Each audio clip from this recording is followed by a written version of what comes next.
And it's been, the record companies really, really do conspire against their artists. They steal, they cheat, they do whatever they can, especially the black artists.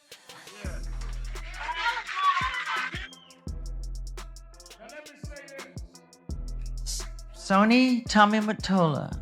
Tommy Mottola is the president of the record division. He is a mean, he's a racist, and he's very, very, very devilish. What if Prince already knew who was really behind Michael Jackson's death? Yeah, even though the media kept pushing the idea that these two icons were beefing, turns out they were way closer than folks ever knew. They had deep convos, shared secrets, and even whispered about the same dark forces they both feared. Shocking, right? But here's where it gets even more insane. Where the hell is Michael Jackson's missing diary? The one he supposedly filled with names, shady deals, fears, and straight-up receipts. That diary disappeared right after he passed, like poof, gone. You telling me that's just a coincidence, or did someone out there make damn sure the truth got buried? And wait till you hear what Prince allegedly knew. Because if any of this is real, we're looking at a whole cover-up that goes way deeper than anyone imagined. Let's unpack this madness. I am an innocent man. I therefore plead not guilty. Thank you. I truly feel that Conrad Murray is simply the fall guy. This was definitely something that was premeditated, that they had planned to do, and they planned to take my brother out, and my brother knew it. And that's why he told me repeatedly and repeatedly and repeatedly that this was going to happen to him. He explained it to me. He explained it's because of my catalog, which is my publishing, and they're after it, and they want it, and they want their hands on it, and they want to take it away from me. So Michael developed this love-hate relationship. Michael Jackson passed in 2009 at just 50 years old, right when he was gearing up for that massive This Is It tour. The official story? He OD'd on propofol and benzodiazepines, drugs that were given to him by his personal doctor Conrad Murray. But weeks before his death, MJ was secretly writing in a hidden diary. And what he put in there? Wild. This wasn't just some casual journal. Michael was pouring his soul into it. He opened up about his dreams, his fears, and the kind of legacy he really wanted to leave behind. In one part, he straight up said he didn't just want to be remembered as the king of pop, he wanted to be immortalized on the big screen. He wanted Broadway plays based on his life, movies, everything. He saw himself not just as an entertainer, but as a billion-dollar brand. Actor, director, legend. He even mapped out a full empire in those pages. Writing about launching his own line of soda and cookies, planning big money brand deals with companies like Nike, and dreaming of pulling in $20 million a week. No joke. One of the chilling things Michael wrote in that secret diary, he believed someone was stalking him, and not just in a creepy fan kind of way. He felt like someone out there wanted him gone. For real. In his own words, he wrote, "Evil people are everywhere. They want to destroy me and take over my publishing company." He was convinced the system was out to erase him just to get their hands on his legendary music catalog, and he swore, "I'm not selling it." And the wild part? This wasn't just something MJ kept to himself. He was vocal about it in public. Well, it's not your game. You didn't make the rules, so everything comes hard. And as long as you're signed to a contract, you're going to take a minority share of the winnings. A select few of us will do well. The majority will not. So as a people, we'll be considered a minority. But stop. Let's take a moment and look at yourselves. There's nothing minor about you. You are a blessed people. You're the most talented on earth, and you are still grateful. That is why upon winning in their game, you always thank God. Tonight I would like to ask one favor of you. Imagine what we'll all be like in our own game. Peace and love for one another. This wasn't paranoia. This was a man who felt cornered and hunted. Even Michael's own family started sounding the alarm. His sister LaToya didn't hold back. She said it straight up. Something was off about her brother's death. She believed Conrad Murray was just the fall guy, the cover story, while the real power players stayed hidden. LaToya even revealed that Michael had told her personally that he was scared for his life, that there were people who wanted him dead just to get control of his priceless catalog. Now let's talk about Prince, because didn't he go through the exact same war as Michael? When Prince started demanding full control over his own music and legacy, things got ugly, fast. The industry didn't like that one bit. They started shutting doors, blocking moves, and pushing back hard. It got so toxic that Prince had to take the fight public, showing up with the word slave written on his face like a billboard. Why? Because he said Warner Brothers didn't just control his music, they owned his name too. Imagine being the creative genius behind your work and the label owns everything, even your identity. That's how deep it was. So what did Prince do? He flipped the script, changed his name to a symbol, and forced the media to call him the artist formerly known as Prince. That was his way of saying, y'all don't own me anymore. Prince kept speaking out too. In a bold interview with Paper Mag, he spilled the tea. I wanted to buy my masters back from Warner Brothers. They said no way, so I'm going to re-record them, all of them. He wasn't bluffing either. And then he hit him with this savage line, now you'll have 2 catalogs with the same music, except mine will be better.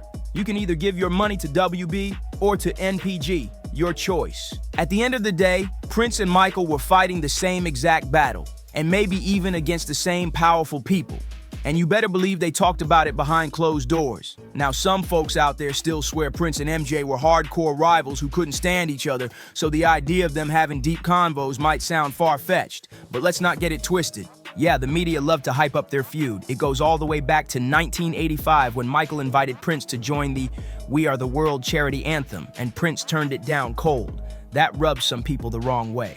And later, MJ wanted Prince to duet with him on Bad and even appear in the music video.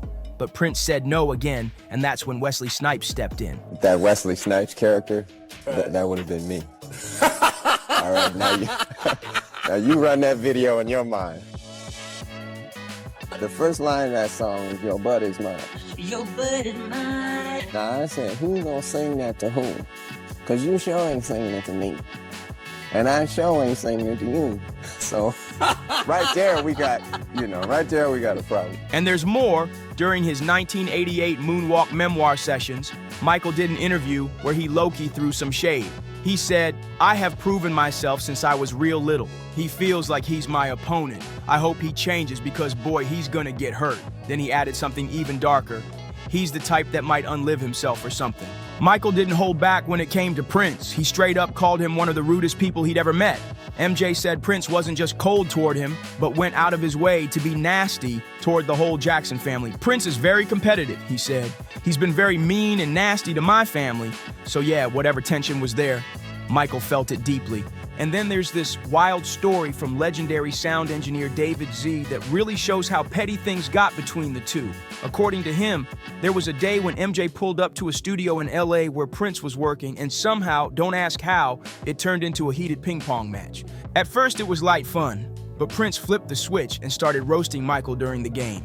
He reportedly taunted, "Come on, Michael, get into it," then smirked and asked, "You want me to slam it?" That's when things got awkward. Michael, not used to that kind of energy, dropped the paddle and put his hands up like he was done.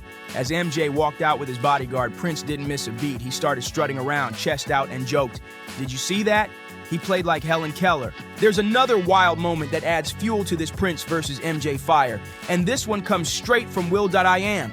In an interview with Esquire, Rolling Stone editor Steve Knopper shared a story Will told him about a strange showdown between the two legends in Vegas. So here's what went down. Around late 2006, Prince was doing his Las Vegas residency. Meanwhile, Michael was also living in Vegas at the time. Will.i.am was tight with both of them. He was performing at Prince's shows, but also hanging out with MJ privately. One night, Will hooked it up for Michael to secretly attend Prince's show as a guest in the crowd. It wasn't publicized or anything. Prince just knew Michael was in the building.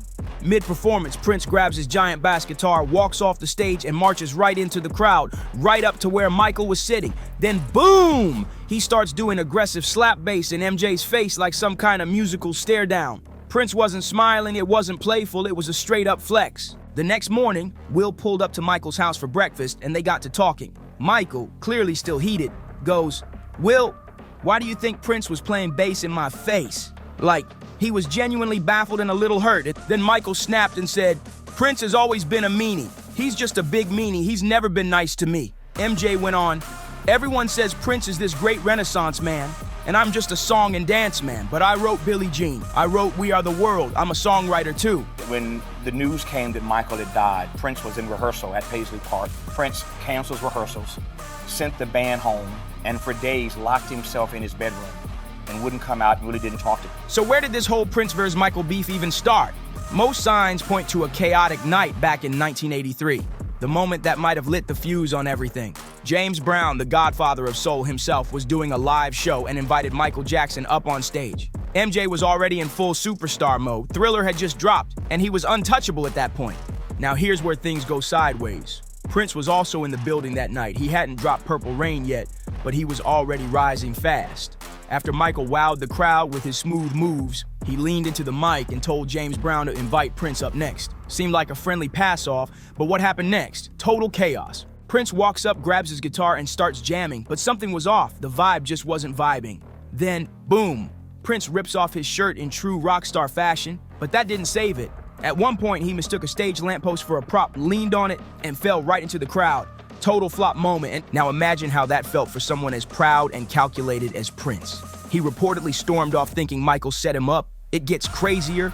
Quincy Jones even spilled in an interview that after the embarrassment, Prince was so mad he waited for Michael outside the venue in his limo. And word is he actually planned to run MJ over. And the craziest part, Michael supposedly knew it too. So while it looked like Michael and Prince kept their distance, the real story behind the scenes might just blow your mind. Despite all the drama the media loved to push, reports say these two icons weren't just rivals. They were actually friends. And not just fake industry friends either. They leaned on each other, shared private moments, and even comforted one another when the pressure got too real. Prince's own bodyguards have even gone on record saying that MJ and Prince kept a quiet friendship that the public never saw. Michael had reportedly been to Paisley Park multiple times, and they'd just kick it, playing games, hanging out, and even chilling backstage at each other's shows like it was nothing. There's also this bombshell. Before dropping his iconic Dangerous album, Michael allegedly played the final cut for Prince in his private studio. And guess what? Prince loved it. He respected it. No ego, no shade, just one legend admiring another's art. And it gets even deeper. Sources claim they talked on the phone more than people knew. They laughed, they shared stories, they gave each other advice. Prince even admitted that Michael once called him just to show love and give career advice. He told Prince, "You're a legend. Let that sink in." What really hits different is how deeply Prince was affected by Michael's death. After MJ passed, Prince actually started performing Don't Stop Till You Get Enough during his own sets as a tribute. That wasn't just for show, that was respect. That was pain. And according to Tavis Smiley, who was close to Prince, the vibe after Michael's death hit Prince hard. He shared Prince's emotional reaction during a 2016 interview with Extra, and you could tell this wasn't just some industry loss, it was personal. And maybe, just maybe, Michael confided in Prince more than any of us ever knew. Behind all the glitz, the superstardom, the screaming fans, and flashing cameras, these were two men, carrying the same weight, fighting the same battle, warning us in their own way. Let's not forget, they both passed under bizarre, shady circumstances. Michael was days away from launching the biggest comeback tour of his life. Prince? He was reportedly healthy, energized, and then suddenly gone from an overdose? Something doesn't sit right. So you gotta ask yourself, why did so many people around them say they looked scared in their final days? What were they afraid of? And who stood to gain the most from keeping their voices permanently silenced? And if Prince really did know what was coming, did he leave his own message behind too, just like Michael's missing diary? Drop your theories in the comments. Who do you think was behind their deaths? Was it a coincidence? Or something far more calculated? Don't forget to like, subscribe, and share this video if you want the truth to keep spreading. Hit that bell, and I'll see you in the next one.